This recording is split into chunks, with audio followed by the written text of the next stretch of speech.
Hindi po ako aalis dyan mga kababayan at mag-sidestep kung hindi po konfirmado na may hit. Ang tawag po dyan sa assassination, may hit order. Sa NPA po ang tawag dyan SO, standing order. So, i-detalye ko po pag nakasettle down ako because I only have, nagpiprepare na magbo-boarding. I have around mga 10 minutes more to go. Yeah. Hindi po PMA, PNPA po. Controversial class, yes. Controversial class po. Thank you sa inyong mga pagsuporta. Nagpapaabot po ang aking wife at ang aking pamilya Silangging sa pagpapasalamat po sa inyong mga pagtulong, prayers, moral support at sa inyong pagpapadala na rin ng tulong na rin na nakita kita. Mabilis kasi pag sa cellphone, mahal. May na-mention na pangalan. Yes, tama ka.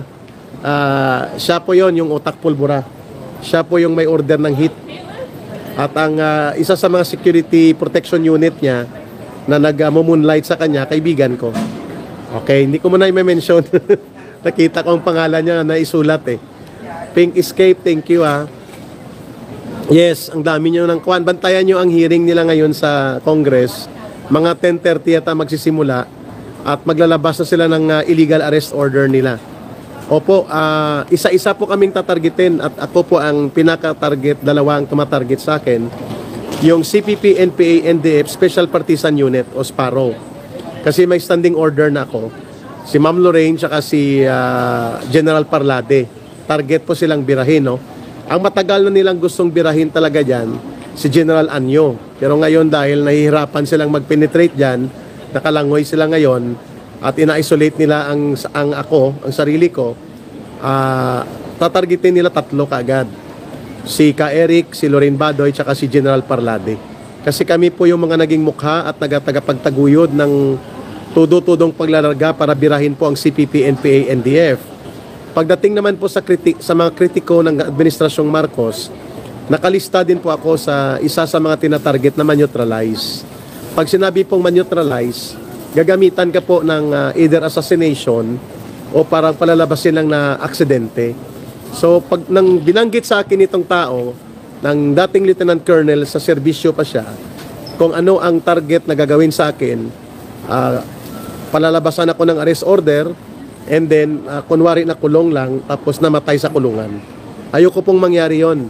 Masasayang pong pinaghirapan natin ni Tatay Digong ng ating mamamayan sa pagtataguyod natin ng totoong demokrasya, ng tunay na kapayapaan at totoong mabuting pamamahala sa ating bansa. Kaya on my part, minabuti ko po na lumaban. Bagamat masakit na hindi ko pa makikita ang pamilya ko muli, matagal siguro ako makabalik sa Pilipinas, pero kailangan ko po magkaroon ng tinatawag na strategic realignment ng aking options dahil wala po ako matakbuhan ngayon dyan. Hindi rin po ako pwedeng mabundok kagaya ni General Bantag na may mga pamilya at tribo na pwedeng sumalo sa kanya. Sa kabundukan, ako po pwede akong mamatay at pwede akong i-operate dyan kung limitado ang aking options. And alam ko po na makukuha nila ko dyan sapagkat pati po ang mga tiwaling pulis na bayaran ay interesado na rin sa akin. That is the truth, no?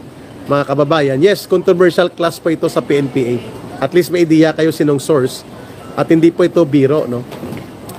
Ito po ay isang malinaw na attempt na patahimikin po si Ka Eric at ang mga kritiko ng gobyerno by way of criminal operational call para po mag-materialize ang assassination at palalabasin po na aksidente lamang ang nangyari.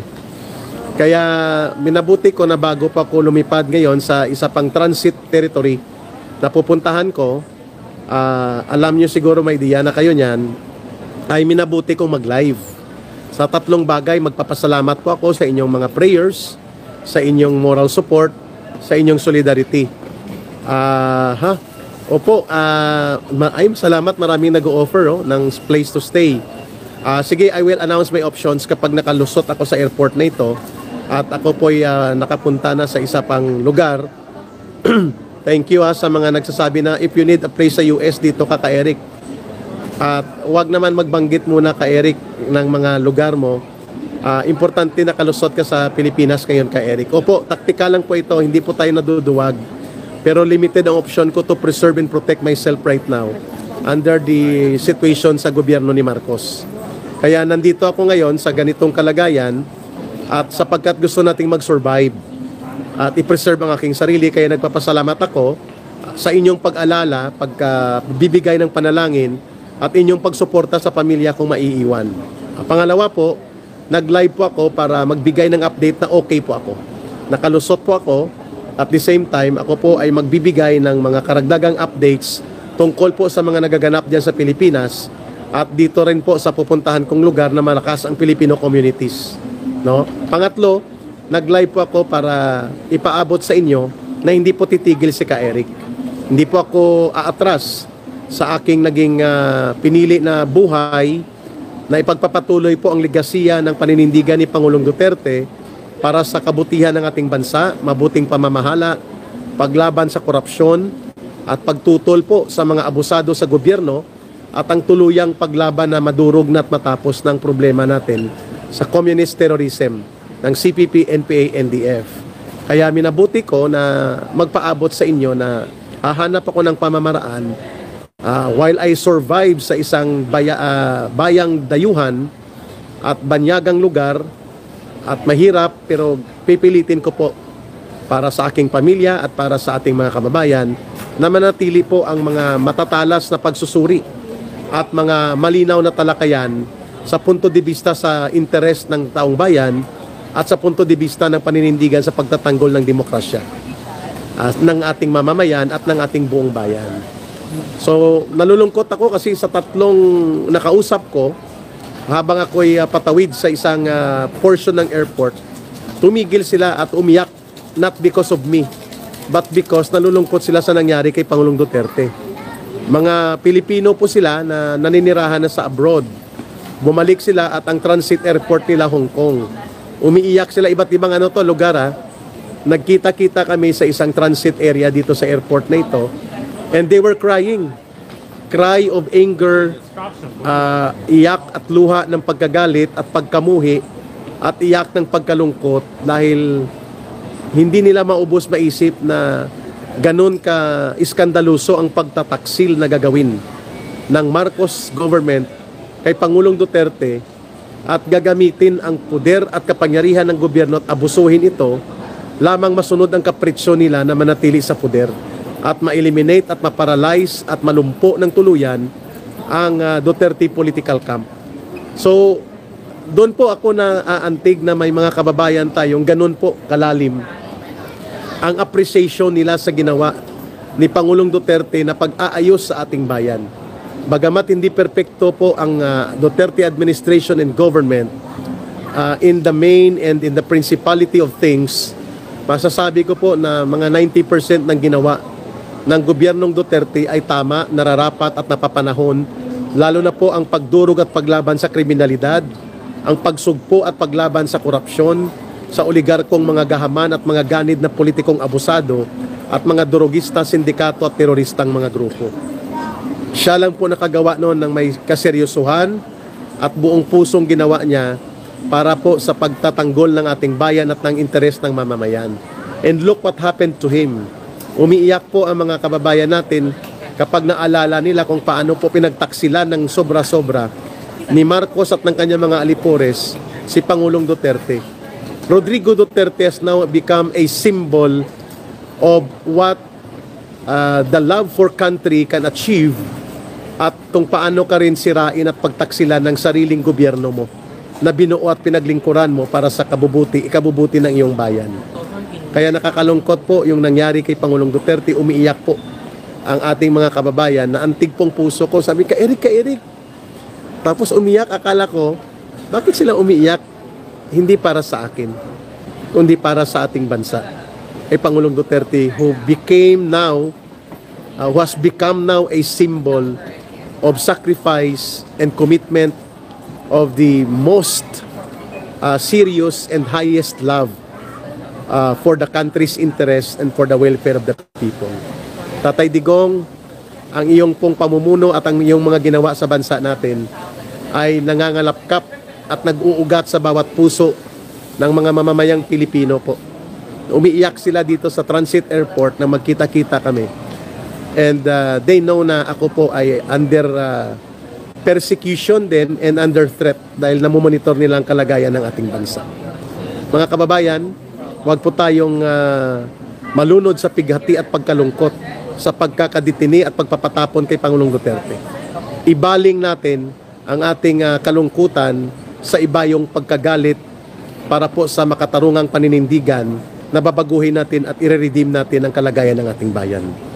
Let us turn our grief and sadness into justified and rational anger for the collective action of the people to redeem our at sa ating pinaninindigan. Thank you for support and messages at maraming salamat sa inyong pag-alala at pagbibigay ng support at tulong sa aking mga naiwang pamilya dyan sa Pilipinas.